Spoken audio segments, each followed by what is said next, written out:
Well, Labor is targeting the Victorian seat of Menzies this election, but the state Labor government's plunging popularity might hurt their chances. Jacinta Allan's controversial Suburban Rail Loop is being built in the electorate to service population growth corridors. But as Holly Stearns explains, it's an economic black hole that many locals don't want. Victorian taxpayer money being well spent. There again. Oh. The Suburban Rail Loop will run through the seat of Menzies if all goes to plan. The Victorian government claims the phase linking Box Hill to Cheltenham will cost $35 billion.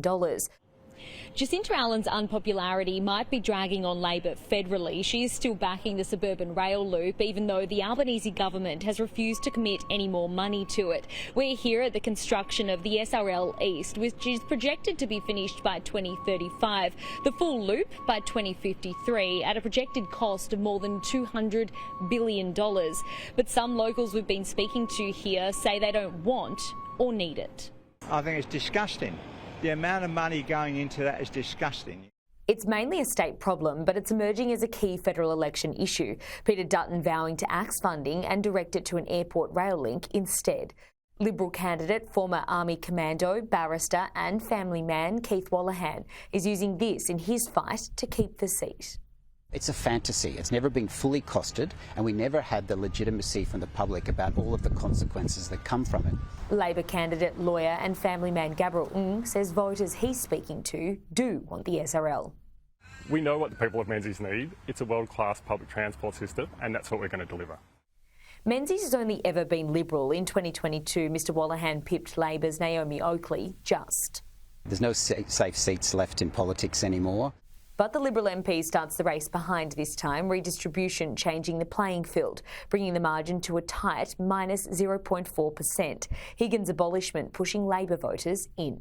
It has made it notionally Labor, but it just means you just got to fight harder. The electorate now spans Melbourne's eastern urban fringes on both sides of the freeway. Mr Ng is confident he can convince voters. It's been a Liberal seat for as long as it's existed, and I think in a lot of ways that means it's been taken for granted and neglected. About a third of the electorate are mortgage holders. The average price of a house in the area is $1.5 million. Some locals say the influx of migrants is pushing house prices up. I think it's all come because of the amount of people that came into the country. Too many in too short a time. Cost of living, like the rest of the country, is hurting here. Rents have just gone way too high under Labor, and so I'll be voting Liberal in this election. This local mechanic has worked in the area for 27 years. His business is hurting. Rents have just gone through the roof for us, and that's because the landlords have to pay huge taxes and then they have to pass it on to us. And I think we always get left behind. I mean, I employ 4 guys. They got families, they got mortgages, you know, and we kind of get forgotten about.